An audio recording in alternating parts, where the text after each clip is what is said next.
This is Natural Powerlifting Radio. Deadlifts, chicken nuggets, video games. This is Check My Total, a powerlifting podcast with Timothy Payne and Andrew Hinson. Welcome everybody to another episode. This week we have a movie review. We're coming hot off the heels of 4th of July. And as everybody knows, with the 4th of July, well, for this year comes Spider-Man Homecoming. That's right. No, Far not from Homecoming. home.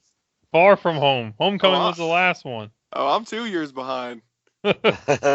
Whoops. Spider-Man Far From Home. Yep. Far from home. So, and the next one's going to be called Run Away From Home. Maybe. Spoiler. But anyway, we're definitely going to be getting into spoilers on this podcast. Yeah, so if you haven't seen the movie, you probably don't want to listen to this yet. Turn away now. And just as a little preview, go see the movie because it's good. Yeah, that's pretty good. But That's all right. But So we got the voice of the Check My Total podcast on with us this time. We got Mr. Kyle Macon. Spider-Man Far From Home. Yeah. Hey guys. Thanks for not Homecoming. Thanks for having me on today. I enjoyed our last movie review. Wait, what did we do last? Was it Endgame? Was that the last Endgame. one? Yeah. Okay. And see, I was about to say Infinity War, so I'm still a year behind.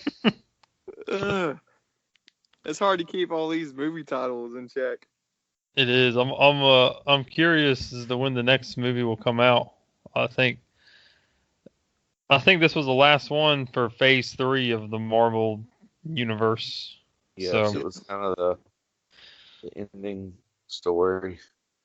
yeah, I guess it kind of wrapped up Endgame, kind of like what the repercussions of that movie were.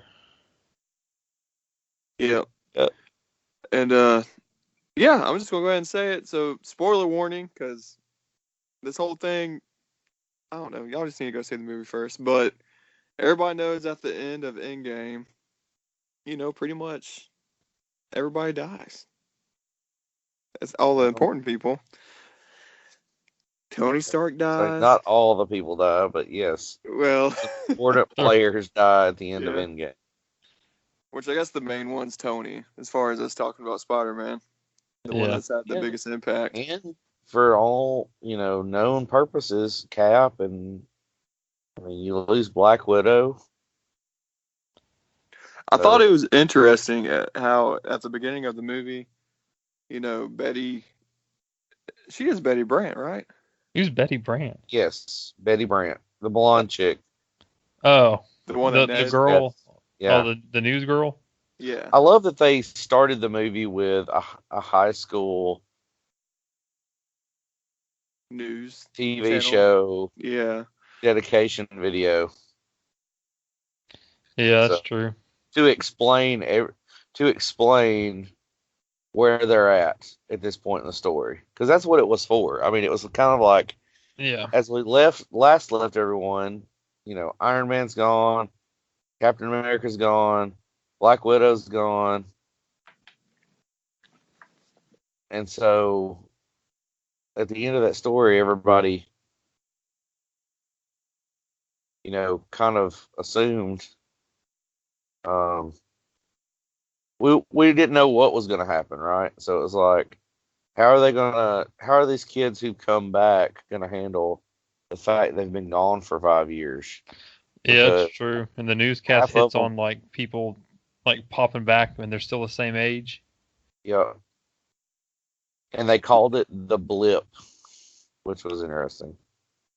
Which is Yeah. a smart move because I guess no one knew that Thanos was the reason this happened to begin with. Right. So instead of calling it, the snap, they went with the blip. Yeah.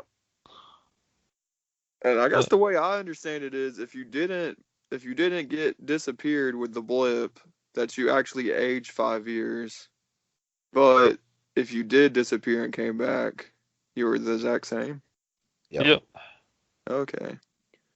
So that's why that one kid was like a freshman and then a senior.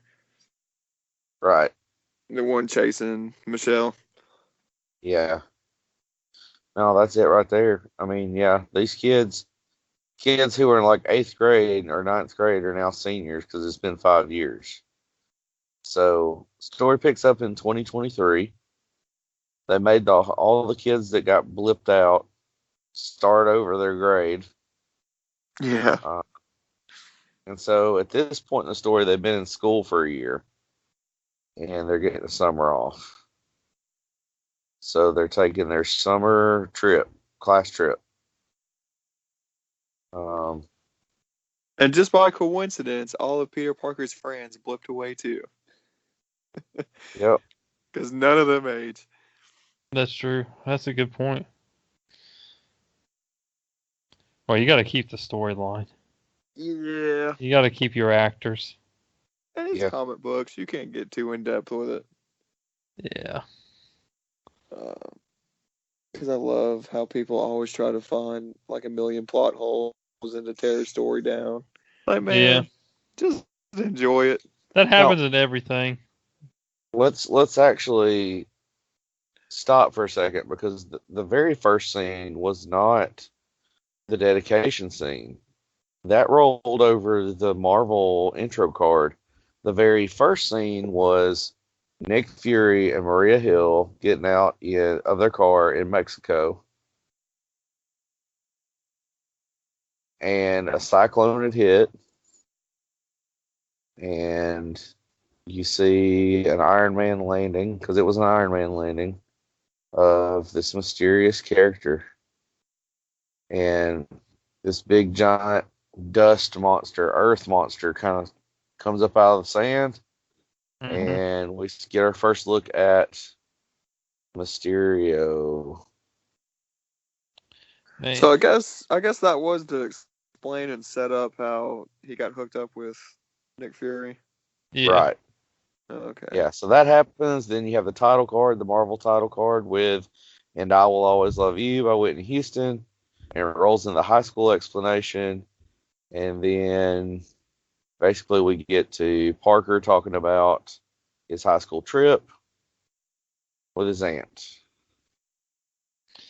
No, he's talking with Ned, right? He's talking with Ned. And they're going to stay single.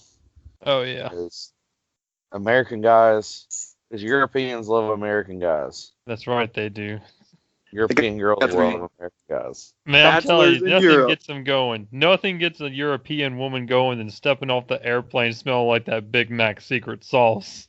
There ain't nothing. Those Europeans won't know what hit them, man. Oh. The dead giveaway. But it's the best. They get to Europe. Go ahead, Timmy. Well, I'm just already thinking about something different. Oh. I think it's not to derail what we were getting into, but I think it's interesting how Mysterio, Quentin Beck, did all of his attacks outside of the U.S. Because it's almost like if he tried to pull that stuff in the U.S. where we already have all these established heroes, he probably would have been taken down and figured out, the first time he ever tried to pull something. Right. That's true. He had to go to places where he knew there were no heroes. Yeah. And luckily, coincidentally, it was all the same places that Peter's trip was going. Yeah. Which he kind of steered that, though. Right. Yeah. So Peter's packing his stuff. He decides he ain't going to do the plan. The single guys in Europe plan. Right. Because he's too busy trying to get him some Michelle Jones. Yep, he's going after MJ. So something that I noticed, the scenes that we see in the trailer, one of those scenes, the mob boss scene, Yep, isn't in the movie at all. Yep, I noticed that too. I didn't And I watch any trailers. So I almost think that scene was supposed to be before the fundraiser scene. So like they have that scene in the first of the movie, then they have a fundraiser for all the displaced people from the blip, because now all these people are homeless because they've been gone for 5 years. Right. People have moved into their homes. And I guess even somebody was in Aunt May's house, if I heard that right. Yeah. Yeah, Aunt May said she blipped back to an older couple living in her home. Yeah. So Nick Fury gives Spider-Man a call, and Spider-Man ghosts him because he's going on this trip. Mm-hmm. And he kind of has this panic attack moment during the fundraiser because he goes back out to talk to people, and they're like, "Are you the next? Are you the next Iron Man? Are you going to take over for Tony Stark? Are you going to lead the Avengers? Are you in charge of the Avengers now?" And they're just throwing all this stuff at him, and he kind of freaks out, has a panic attack, and has to leave. And everywhere he looks, I don't know if you guys picked up on the imagery, but Tony Stark's image is everywhere, all over this movie. Oh yeah, it is everywhere. Like within each scene, there's something of Iron Man. Yep. So there's just constant. What's the world with Iron Man going to be like now? Because Tony Stark was that shield, right? That armor around the world. Yeah.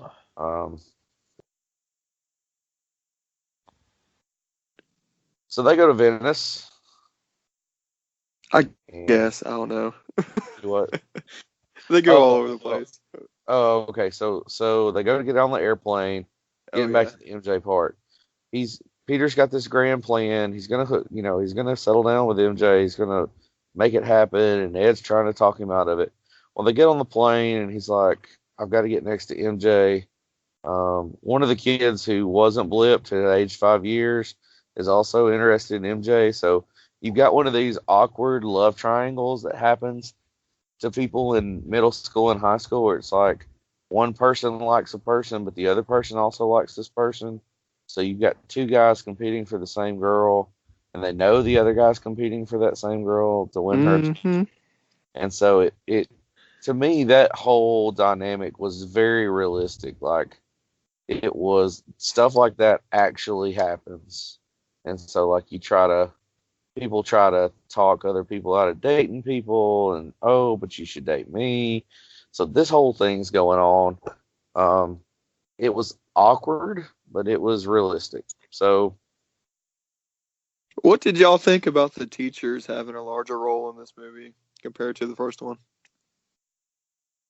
Go ahead, Andrew. It was all right. They were just kind of there for comedic relief. Yeah, that's what I was gonna say. They were oblivious to everything going on. I mean, completely oblivious. We got random free opera tickets. Let's go. It's just part of the upgrade package, right? Because that's what he kept saying. It's what happens when you get upgrades. Yeah. Is that big old party that they do in Prague or however you say it? Is that a real thing? I don't know. Lights in Prague. Probably. It may be. It was in Assassin's Creed, I think. Oh, really? Or maybe that was Venice. I don't know. Yeah, in Venice they do something kind of like that, a masquerade party. But yeah. So they get on the airplane, kind of looping back to the airplane. They get on the airplane. Peter tries to get Ned to get Betty to switch seats with him. Well, Ned makes the mistake of saying that Peter has a perfume allergy. The teachers freak out and they swap everybody around, where Ned ends up next to Betty Brant. MJ ends up next to Jock Boy, that's Peter's rival. I don't see this guy's name up. And then Peter actually ends up in the back sitting next to his teacher. So that whole airplane scene is kind of funny. They get to Venice. They get to their hotel. Of course, it's a terrible hotel. it kind of made me think like this movie kind of reminded me of like National Lampoon's European Vacation. Oh They yeah.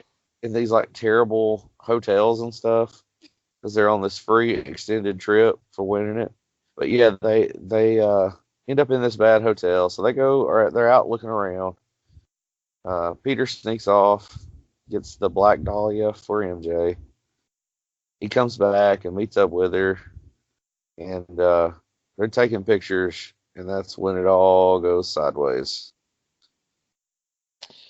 Yep, and then That guy's character's name is Brad, by the way. Brad Davis. There we Brad go. Brad, The one that grows up. yeah, he's trying to get MJ from Spooderman. Spooderman. But Go ahead, Andrew. I think then we get to kind of the interesting part where we see another elemental, water elemental attack, or what you think is attacking everyone, and then you see the tried and true Mysterio fly in and kill the water monster, and all that jazz kind of happens, and that's where Spider-Man first meets Mysterio and kind of starts wondering what's going on. People are like, man, this Mysterio guy is kind of like Iron Man, flying around, shooting beams. Yeah. I think at one point somebody asked if he's Doctor Strange because he's doing all that magic stuff. Oh yeah. Another thing I found that I found interesting, or something I thought was, that made me curious, is how they gave a backstory for the water elemental, who in the comic books is, Hydro Man. I can't think of his name right now. Something Morris. Yeah. But Brad looks that up in the hotel. Did you catch that part? No, I didn't catch that part. Yeah, as they're standing in the hotel lobby and they're watching their footage, they're talking about conspiracy theories as to what this is, and one guy was like, well, there's this guy that was trapped in an underwater test facility for the government, and he was fused with water, and he gave that guy's name, and it's Hydro Man was who he mentioned. So, because the more I thought about it, I wonder if that was just, one of the theories they come up with, or something else that Mysterio fabricated. I don't know. You know what I'm saying?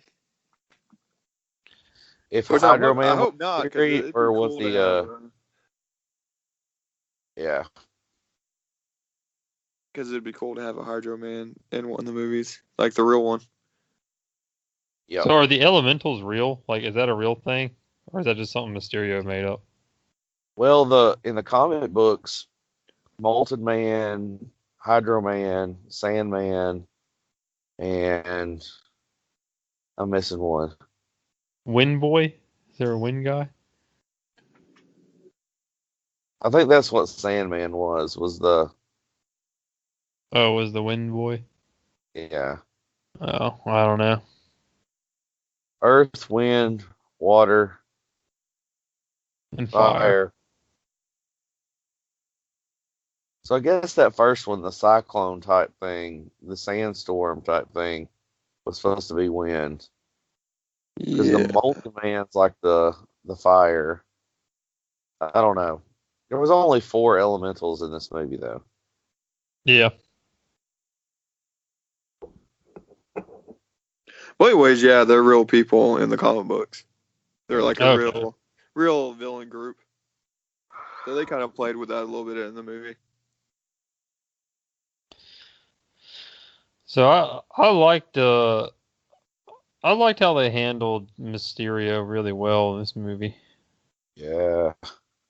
I thought it was very well done.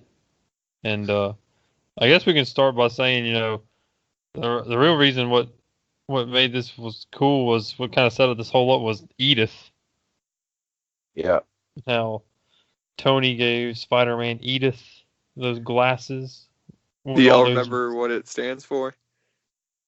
Even though I'm dead or something, I'm a hero or something like that. Even dead, I'm the hero. Yeah.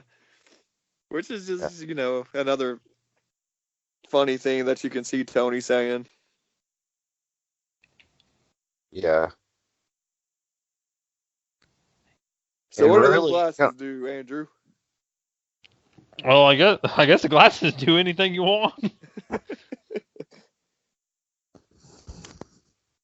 But the main thing the glasses do is that Tony, they're set up to a bunch of these satellites around the globe, and in these satellites are a whole bunch of drones that Tony could have called at any moment to go do whatever. So now that Peter Parker has the glasses, now he has the power to use these drones. And then the whole ploy of Mysterio was to get those glasses. yeah. Well, and Mysterio, kind of going back to Venice, after the water monster, Nick Fury shows up, brings Spider-Man to this hideout, basically introduces him to Beck. Beck puts himself out there as somebody from another dimension who was pulled through with these elementals. The elementals destroyed his world and killed his family, and so he's trying to hunt them down and save our world. And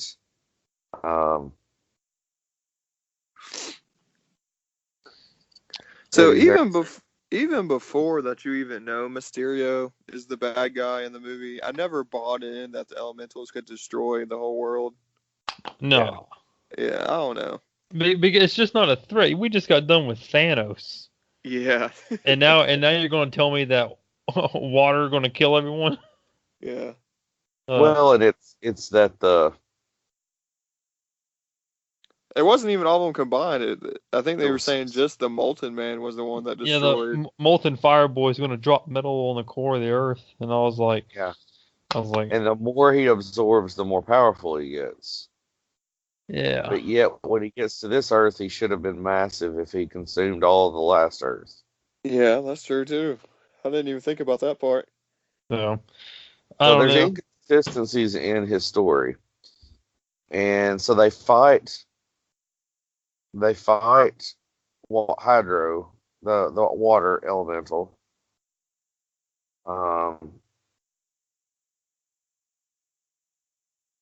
Then they go on to Prague to fight the Molten elemental. Yeah, the Fire Boy. Yeah, Fire Boy. Which Spider-Man gets a costume change, his first costume change, so nobody will recognize him. And he becomes the Night Monkey. The Night Monkey. Which I thought was hilarious that they've added this. I mean, it's very much like in line with what the comics were. Spider-Man would be somewhere and he needs to hide his identity, and he would be given he would make up another hero name to like the Amazing Bagman. Yeah. In the comic books, he loses his costume, and the Fantastic Four give him a Fantastic Four costume, and he puts a bag with eyes cut out for a mask, and he becomes the Amazing Bagman. Yeah, because y'all know none of the Fantastic Four are wearing a mask because they're public. Their identities. So he becomes the Night Monkey. And what did y'all think about that suit, the stealth suit? It was very utilitarian. It was very S.H.I.E.L.D. Yeah. Yeah, I liked it. I liked how the eye lenses would flip up and down. Yeah, I like that too. Kind of different. And that was kind of critical to the story for them to have that, because I don't know if you guys noticed this or not, but like Tom Holland carried a lot of that story in his eyes, like the tears and being upset. If he would have just had his mask on, you can't see that kind of emotion. So right. That's true. They had to create that mask to be able to flip up so you could see his, at least his eyes. Which before the MCU and stuff got huge, that's one of the reasons actors always turn down all these comic book roles. Like why it took them forever to get, Michael Keaton to be Batman, and it's because, Batman wears a mask, you can't, show any emotion through it. Yeah. Yeah. So for a long time, that's why all these actors would turn down all these superhero roles. But yeah, I agree. And But from a design standpoint, if you're trying to do a stealth suit, why are you going to make the lenses look exactly like Spider-Man's, or are you trying to hide that it's not Spider-Man? yeah, I thought about that too. Yeah, I don't know. That's just a little nitpicky thing. So it's plot holes. But yeah, he has a stealth suit on, and he has to save Ned and Betty because they go to the opera, but he has to run away from the opera. Um, and of course, everybody follows him. MJ and Ned and Betty all follow him to the Carnival of Lights, where the molten monster attacks and is absorbing everything. All the And, metal stuff. yeah, all the metal stuff, and it only gets stronger. So what And do then Ned and Betty do? They get on a Ferris wheel. Yeah, stupid. And then they start fighting the molten monster. Really cool fight scene overall. And then of course, who shows up to save the day? Mysterio. Good old Mysterio. Who Yep. by now, which we kind of skipped over this part, has already met Spider-Man, and we know that he's working with Nick Fury and Maria Hill. Right. So by the time the Multiman attacks, they're all working as a team. Right. So as they're fighting, Peter latches onto something and pulls, but you don't really see what it is. It's invisible. It's invisible. Yeah. And Because so he shoots a web towards Ned and Betty to save them from the Ferris wheel falling over. But his webs hit this invisible thing, and it ends up being one of the drones. yep. He pulls this light camera off of a drone. So it just all goes sideways. They decide the trip's over with. They're going home. And as they're getting ready to leave, he goes to apologize to MJ because he left her hanging at the opera because she wanted to sit next to him. And he works the courage up to ask her if he's like, I just need to get out for a little bit. So they go walk, and that's when she drops. That's when she hits him with her findings, which are You're You dropped the Spider-Man. bomb. Yeah. You're Spider-Man. Well, And the he- way the he setup says- is Peter's like, I really got to tell you something. And, as the viewer, you're like, oh, Peter's about to say that he likes her a lot. And then MJ cuts him off and is like, yeah, you're Spider-Man. and of course, awkwardly, he tries to play it off like he isn't. And then she basically lays all the evidence out there as to why he is. And part of And- that evidence is the light lamp or projector that Uh-huh. Night Monkey pulled off of the drone. See, he didn't even know he pulled it off of there. He just flung it into Right. an alley. And MJ found the projector in the alley. So she whips that out of her purse or bag or whatever. And it's got webs all over it. And then even then, Peter still tries to deny that Spider-Man's there. Yeah. He's like, oh, well, maybe his name's not the night monkey. Maybe it's Spider Monkey. I thought that was a funny line. But anyways, he finally, well, does he even give in right there to something else? He does, because then he realizes, he said, this is advanced technology, which means it was all fake. And then he has to turn around and say, yes, I am Spider-Man. And she's like, I figured it out. He's like, Yeah. she's like, no, I figured it out.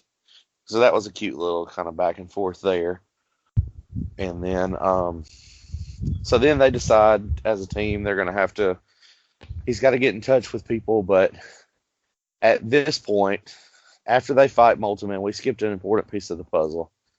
After they get done fighting Molten Man, Nick Fury basically tells Spider-Man he didn't do anything to help, and he's better off just going on his trip.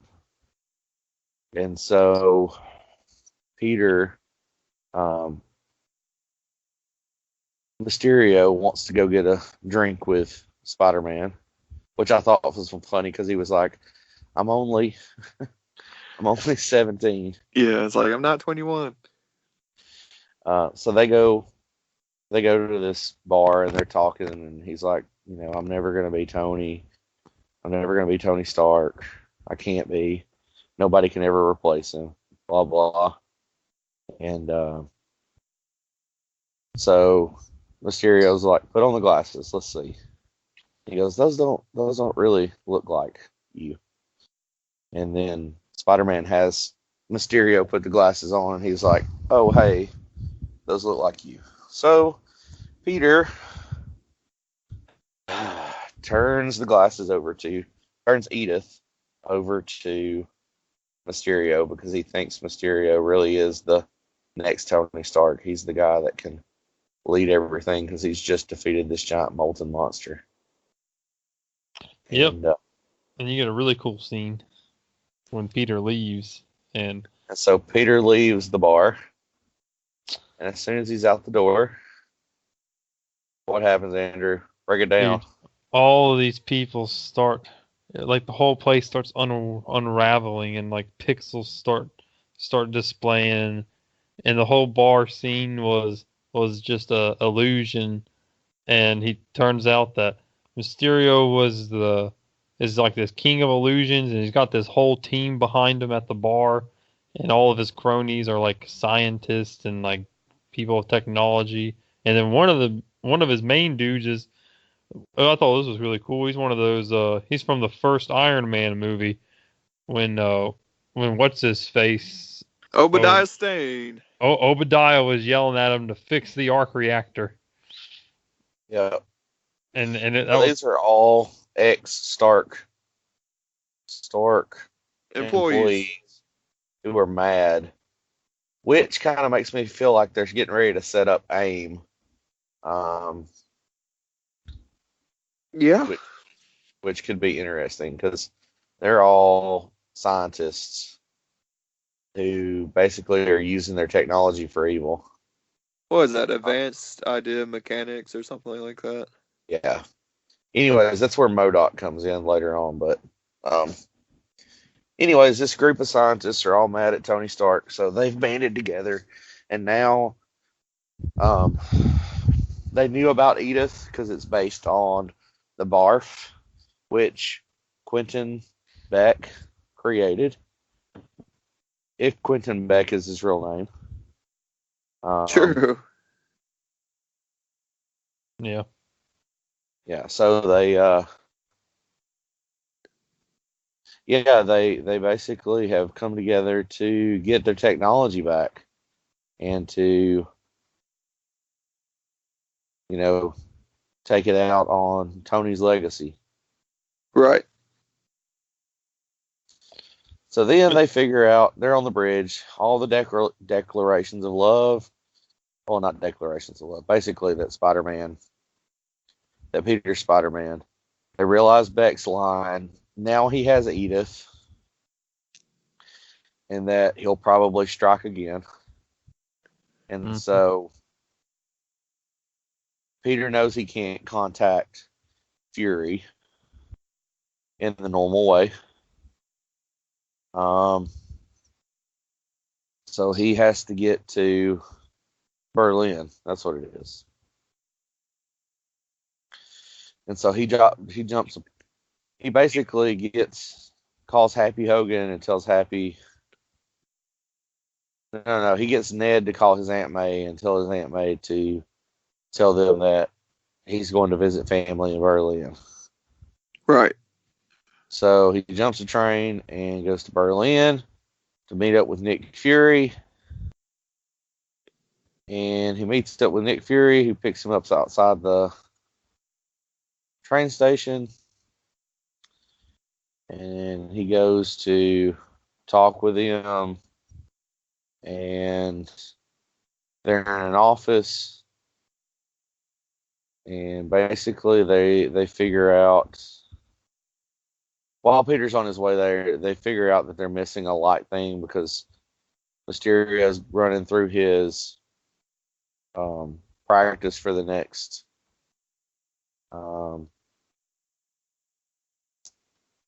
He's running through his practice for his next attack.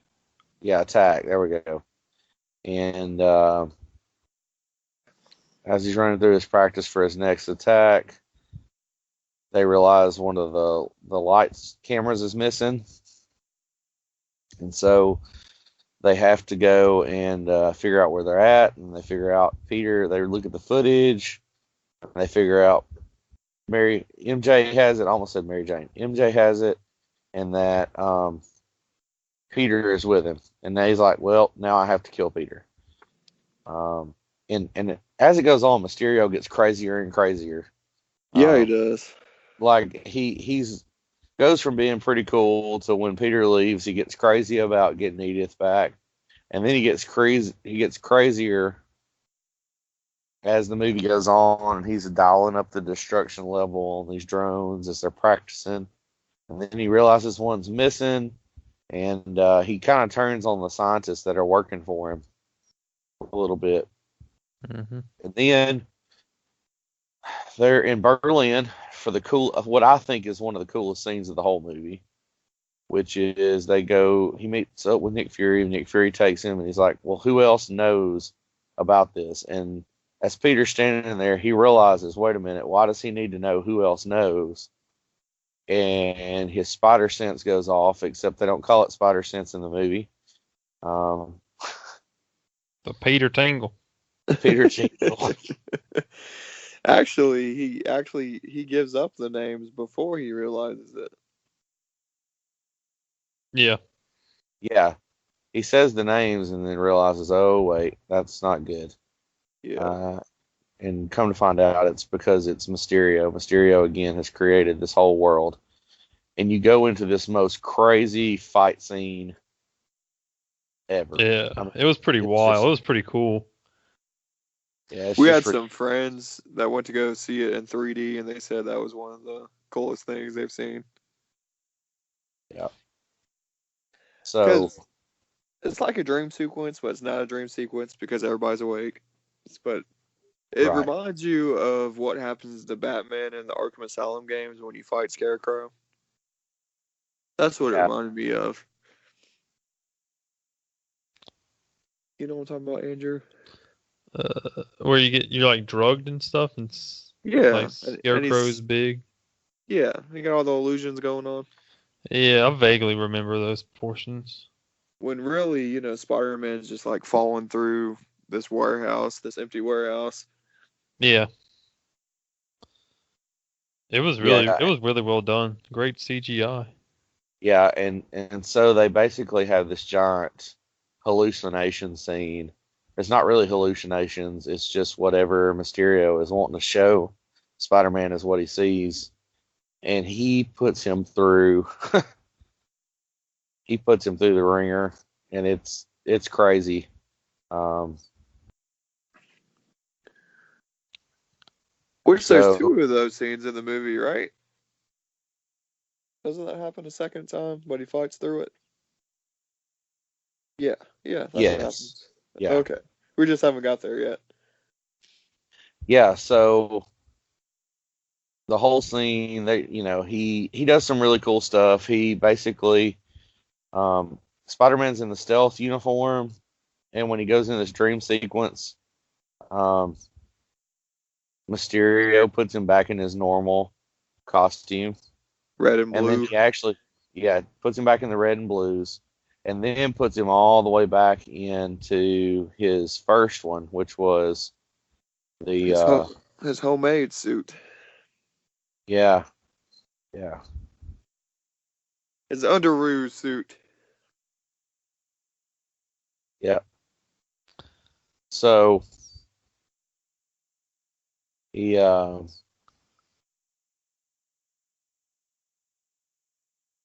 basically he puts him through this dream sequence, and Peter is doing things like, I thought it was pretty cool when he shot a web and grabbed a crane and pulled a crane down into the hallucination. Yeah, that was pretty neat. and broke that up. But Mysterio basically walks him out in front of a train and lets a high-speed train hit him. Yep. And so takes him all the way to the Netherlands. Yeah, takes him to the Netherlands, which kind of gets us towards the end of the movie. Right. Yeah, then so he gets hit by the train, and then he's in the Netherlands, and he's in jail with these people. You know, they're nice jail people, though. I'm pretty sure they're soccer fans that got thrown into jail. Yeah. Because they're all got Being face rowdy. paint on and. Yeah, the rowdy Netherland crowds, and then he grabs some old man's cell phone and calls his aunt, and then Happy after comes. He breaks out of jail. Yeah, and then he comes and picks him up in the plane, and then the cool stuff starts to happen. So. Yeah, and there's this heart-to-heart moment because this is kind of the turning point of Spider-Man in the movie. He realizes that he's not Iron Man, and he's made a mistake. I mean, he realizes he's made a mistake. And Happy, who's been the sounding board for Tony all these years, is now this voice of reason for Spider-Man. And he's like, "You're not going to be Tony. That's okay." He's like, "Well, I don't have a costume." And he's like, "I don't have my." Did he say costume? Yeah, something like that. Yeah, costume, suit. Yeah, he's like, "I don't have my suit." He's like, "Oh, we can do suits." And he's like, "You do the suit, I'll handle the music." And you see Peter kind of go into this. I mean, he basically starts doing what Tony Stark does. Yeah, he starts getting all scientific and starts trying to engineer a perfect suit for him. Yeah, he engineers a suit specifically for the situation. Yeah. So Happy cranks up some AC/DC, Back in Black, and Peter's response is, "I love Led Zeppelin." "I love Led Zeppelin," which was really funny. So yeah. So like yeah. When the AC/DC music hit in the movie theater, I actually teared up because that was Tony's music, man. In every single Iron Man movie, there's been some kind of AC/DC song in it. Yeah. And I don't know, that just got to me. Like nothing. I guess because we've grown up with 10 years of Iron Man movies, Iron Man being in movies. Well, that's the first thing that something from another movie actually made me tear up. Because usually when people cry in movies, it's whatever you relate it to in real life. But yeah, that had nothing to do with real life. But anyways, it still got me. Yeah, because it calls right back to Tony, and it kind of paves the pathway. I mean, at this point, Peter's using the framework, the digital framework stuff that Tony used to build the Iron Man armor to build himself a new suit. And, he does the whole grab stuff. And I thought the part that was just like Tony was when he took and he spun the Spider-Man emblem. Like Yep. And then like he flicked it and it spun around. Yeah. I mean, that's exactly like Tony. So all of that, Quentin Beck decides he's got to take out these people, other people that know. He thinks Spider-Man's dead.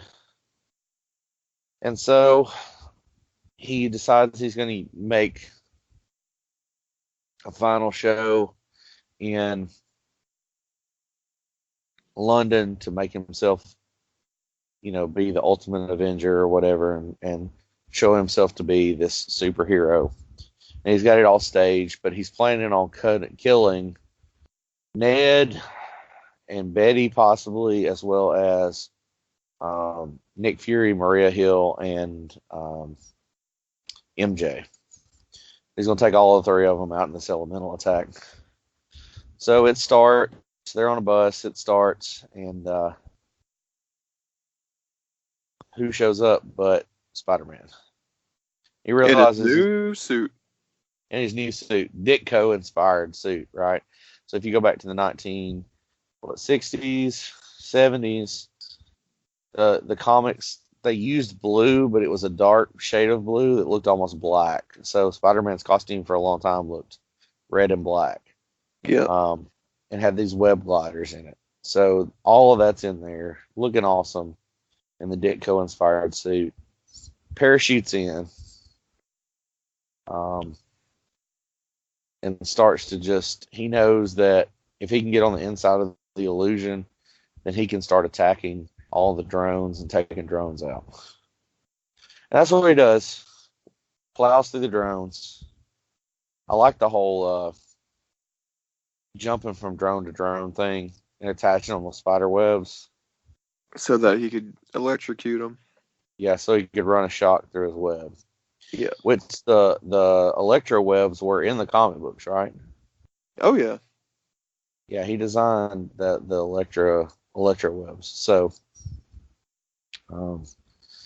does that, starts taking them out, and of course Mysterio freaks out.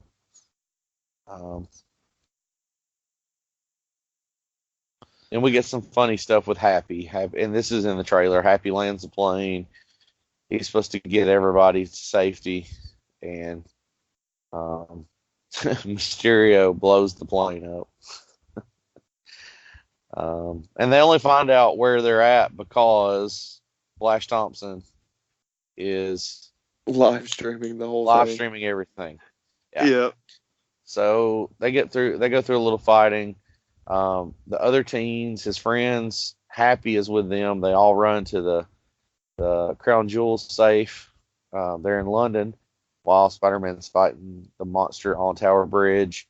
And he does enough damage that Mysterio has to take the whole illusion down, showing the drones. But Mysterio's, he's kind of like, okay, that's okay. I can spin this. Which, which we find out how he spins it at the end of the movie. Yeah. So everybody's back. One thing we haven't said yet is that Mysterio is also an illusion too. Like when he's flying around and fighting these monsters, Quentin Beck is actually off-site controlling what the illusions are doing. He's not the one actually flying around fighting them. Yeah. And it's really kind of a funny thing with the whole way that Marvel movies are made, because you see him later and he's in a motion capture suit just like they use for the movies. Yep. So he's actually in like what he would be in to make that movie. So that was pretty funny. But he's fighting, he's taking these things down, he's doing all kinds of crazy combos. And the big thing is he has to get his spider sense to work in order to kind of anticipate what's going to happen. And I really don't even remember how we found out that Mysterio was on the bridge. Oh, he sees him when he takes them down. When he takes enough of them down, he sees him through the holes. Okay. When he gets that first explosion. Right. He sees him on the bridge through the holes, and he knows he's got to get to him. But Mysterio turns, the illusion off, sends all the drones after Peter. He starts taking them out. And he runs out of web fluid. So Peter has to science his way out of the situation, which he does well. He ends up on the bridge with Beck. And it's kind of a Daredevil. If you guys watch Daredevil, the Netflix series, with that fight scene in the hallway, I kind of had some of those feelings about that bridge fight. Yeah. With the drones. Like, it was intense. Confined space, but intense fighting. I don't think I've ever watched Daredevil. I heard it's good. So, yeah, full Spidey mode. he gets close, and Beck starts freaking out, turns all the safeties off because he's in the line of fire, turns the safeties off, and goes full force, shoots himself in the crossfire. Well, this is Bodies. when they also go through another illusion sequence Yeah. while Peter's making his way down the hallway towards him. Yeah. And he basically closes his eyes and disregards every bit of it and runs purely off of. He kind of Jedi's it, doesn't he? Yeah. He Yeah. uses his Peter tingle to get all the way down the hall. But yeah, so Go ahead, Timmy. like you said, Quentin gets caught in the crossfire. He falls onto the floor. Oh man, I've just been shot. So Peter, he finally gets the glasses off of him. I guess. He Yeah. goes to get the glasses off of him. Yeah. So And Quentin's as got he the goes key to reach for the glasses, Quentin's laying on the floor. Mysterio's on the floor. And he goes to offer Spider-Man his glasses, and Peter, just without thinking, like, reaches back and, like, grabs the air. Yeah, invisible. Right. Except it's the real Quentin Beck with a He was gun. going to shoot him in the back. Yep. And So anyways, I don't even remember what happens after that. He get kicked in the so face. Quentin Beck falls on the ground. He gets the glasses from him. Yeah. And calls down the drones and does an execute order on the drones.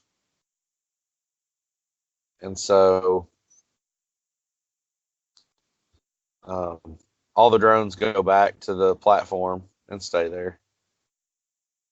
And that's kind of the end of it. And you leave it all kind of feeling like Quentin Beck is dead. Yep. And then Andrew's favorite part of the movie, MJ and Peter meet on the bridge. That's right. The awkward romance scenes. Yeah, man. What happens, Andrew? They share their first peck on the lips.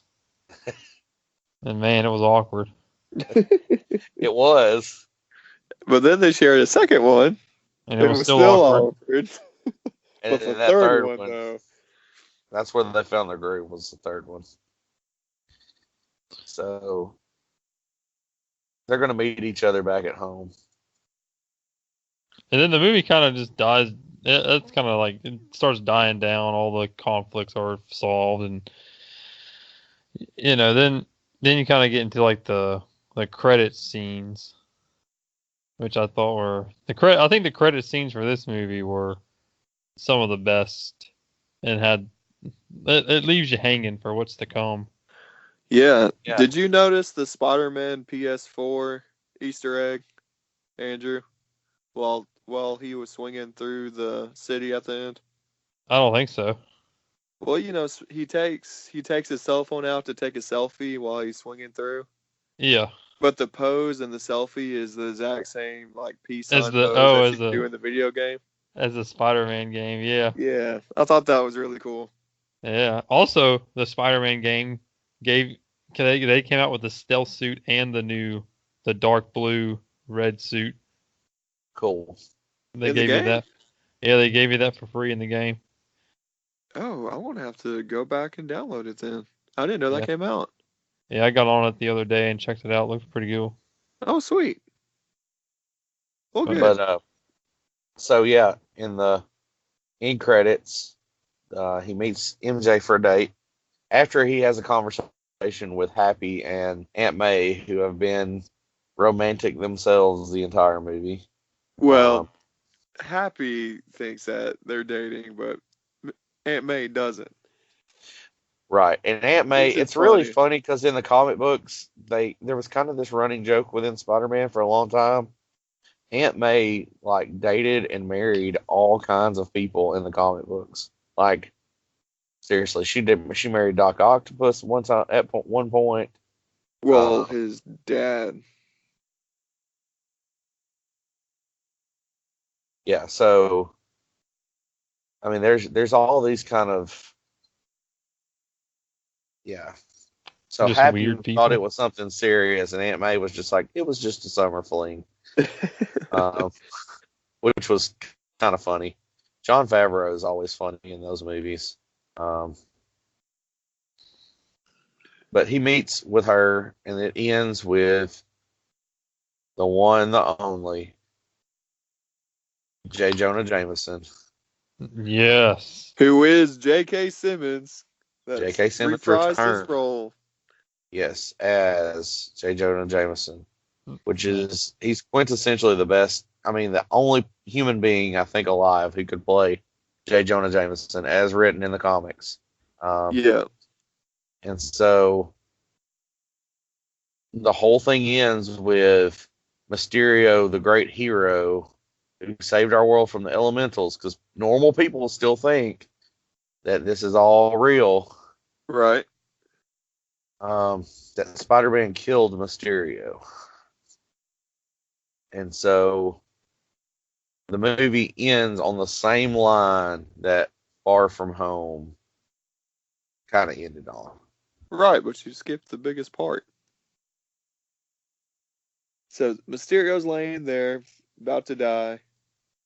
Basically says, Spider-Man's the one that sent these drones, and Spider-Man's done killed me, and Right. So Yeah. after that, Quentin's like, well, before I die, I want to let everybody know that the bad guy, Spider-Man, his real identity is actually, and then it Peter cuts Parker. out. But then it comes back, and he's like, is Peter Parker. And then you cut to Spider-Man in his suit, and that's when you get the WTF moment that they ended the first movie with. Just like Aunt May when she walked in on Peter in his costume. Yeah. And she said, what the? And then it just ended. Yeah. So Peter did that. So the whole next Spider-Man movie, or the next time we see Spider-Man, he is he's in trouble. Yeah, he's a gonna be on the public run. figure now. Yep. So that's the mid-credit scene. The end-credit scene, though. Go ahead. I'll let you guys break it down. So the end credit scene is you got Nick Fury and the Maria girl in a car, and then they start shape shifting into the scrolls, and then you realize, oh wait a minute, the Nick Fury and Maria you saw in this movie were just the scrolls the whole entire time. The main scrolls that were in Captain Marvel. And then it cuts to the real Nick Fury on a scroll spaceship just chilling in an island paradise simulation, and then he gets out and just starts walking on the spaceship, and it's this massive ship that he's on, and then the movie ends. Yep. So definitely looks like the next round of Marvel stuff is going to be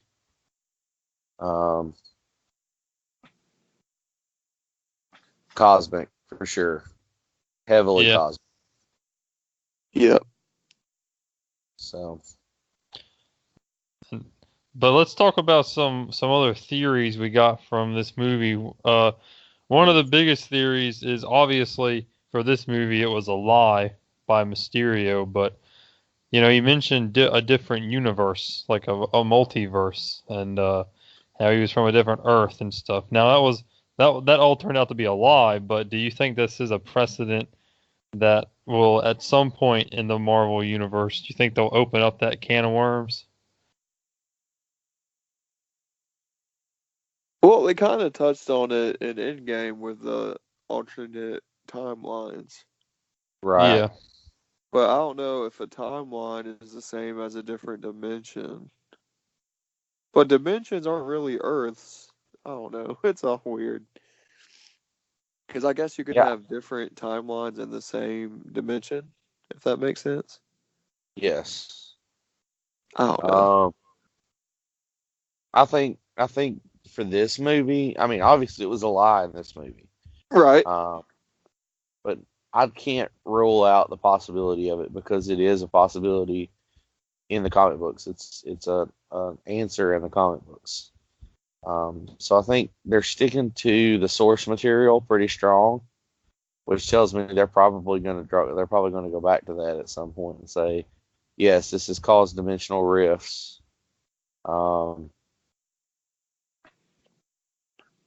Which is creating, issues. It may be how they explain mutants becoming a thing. That's true, because they got to get the X-Men in here somehow. Yeah, they gotta work all that in. So, I don't know. I think they're setting up the scrolls at the end, kind of set up for secret invasion type stuff.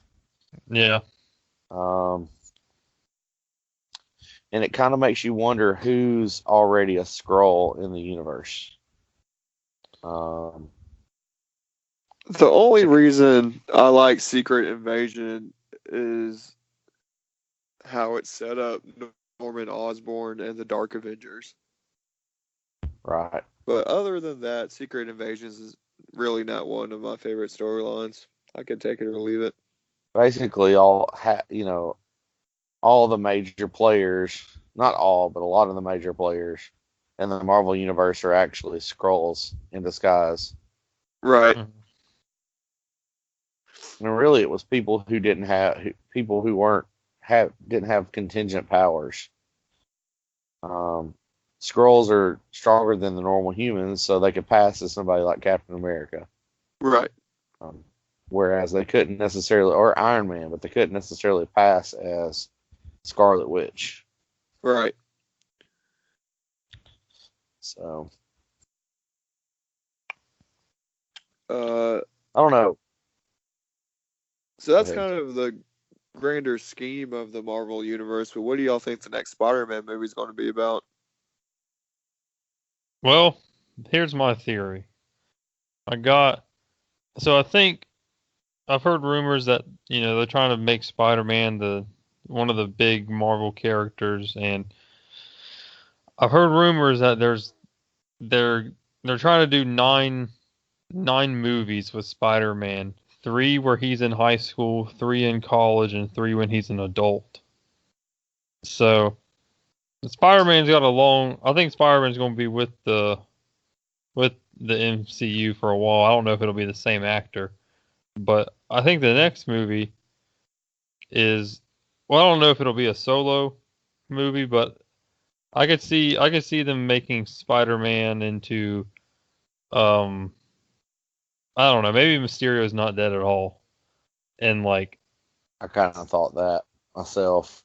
And then maybe the next Spider-Man movie is more Mysterio. All these people are hunting for Spider-Man, so it's a perfect opportunity for maybe some villains that are brewing in the universe to come to light. Maybe there is a Doc Ock out there who now wants to hunt down Spider-Man, or I don't know. Kraven the Hunter. Yeah. I mean, you could totally do Kraven the Hunter. So during Far From Home, one of Quentin's henchmen's name is Dimitri, and he's kind of the Russian, the Russian dude that drives the bus. Yeah. Well, Dimitri, his brother's name is Kraven, and that's who Kyle's talking about. And Kraven the Hunter is this super macho guy that's all about hunting the most dangerous game, which is humans. But anyways, he's taken down, lions with his bare hands and bears with his bare hands. So he's looking for the next, big obstacle. And somehow or another, he learns about Spider-Man, and that's when he decides to come to New York and try to take out Spider-Man. But and didn't he fight Black Panther at one point? I think so, yeah. But his whole thing, it's more of a power trip for him. He doesn't necessarily hate Spider-Man until, he gets beat by Spider-Man the first time. But anyways, Dimitri, like I said, Dimitri is his brother. and Dimitri is another villain in the comics named Chameleon. And what Chameleon does is he's a master of disguise. Like, he can mimic his voice to sound like anybody. He always creates these costumes and these masks that he can wear. Which I'm sure for a movie in the 21st century that they'll use some kind of technology for shape-shifting, master of disguise abilities. But in my brain, I'm almost wondering if Dimitri might have been Quentin and not even Mysterio was Mysterio on the bridge. Yeah. But then again, I don't think you would kill off. Either way, I don't think either of them's killed. Like, either the real Mysterio didn't get killed, or Chameleon didn't get killed. And then, like you were saying, now since everybody knows, hey, Spider-Man's Peter Parker, it's time to hunt him down and, kill him. That's when you bring in the whole Kraven the Hunter side to it. Mm-hmm. Well, maybe that's it. Maybe that's where it's going next. Run away from home. Yep, I like that name too. Yep. Oh, Dimitri. I don't know what'll happen as far as the next big threat of the MCU goes. I think they're taking like a 2-year break, right? We're not getting the next Marvel movie till like 2021. Really? I ain't heard that. Yeah, I don't think there's gonna be any movies for 2020. I mean, I know they're shooting that Black Widow movie, but is that supposed to be a prequel? Yeah. It is. And it's gonna, I mean, there's talks of,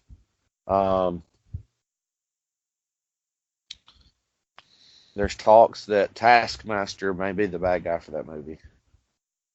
Which would be awesome. I'm a huge Taskmaster fan. And it may dive into what happened in Budapest. So that'd be awesome. Yeah. That would be pretty cool. I'm not as big on prequels as, like, I don't know, I always feel like prequels are generally not as strong. Like, no one cared about Han Solo. No one cared about that Star Wars movie. It was actually a really good movie. I don't know why it got such a bad rep. Like, no one cared about it. I haven't even seen it. It's on Netflix. I ain't got Netflix. Oh, well. I don't know what to tell you, Andrew. Yeah, man. Well, but hopefully the Black Widow one will be good. I'll go see it. I'm interested to see what happens in the MCU. Wait a couple years, see. I'm interested to see if they try and do another long-standing villain, like Thanos, who's built up for like 10 years. Yeah. Or if they'll keep it on the smaller scale. I don't know. Yeah. It's just because, like I said, if they are taking 2 years off to figure out where the next direction they're going in, which I think they've already know what they're going in. Like when they brought Kevin, however you say his last name in, Feige. Oh yeah. Feige, however you say it. Whenever they brought him in, I'm pretty sure they've already set up like 10 phases or something. Oh yeah, I'm sure they got a lot set up. Yeah. But since they actually acquired all that Fox stuff to where they get the Fantastic Four and the X-Men back, I'm sure they are shifting stuff around. It's just going to be hard to see someone play Wolverine. Yeah. I don't know. Maybe you don't even introduce Wolverine at first. But he's such a huge draw. I don't know. I'm sure they got it figured out. Yeah, I'm sure there'll be someone, but man. Well, I still think Logan's one of the better movies I've seen. Yeah. Yeah. I agree. It's one of my faves. But I actually don't like the X-Men that much. I like the actual movies. I like the original X-Men are okay, but like all this new prequel stuff they do, I'm not an X-Men. I'm not feeling those movies, man. No. But hey, I'm sure the MCU will do a good job with them. All right, but let's do best, 1 out of 5. How many Tony Stark murals do you give Spider-Man Far From Home? I give it I'll give it a 3.8. 3.8. 0.8. Okay. So what's knocked off the 1.2 points? Well, I mean, it's just if the stand the height of all these movies is like in game. Right. Like just the craziness that went on in that movie. And like this was a great movie. And like I mean, it was great, but it wasn't like it was the culmination of like this.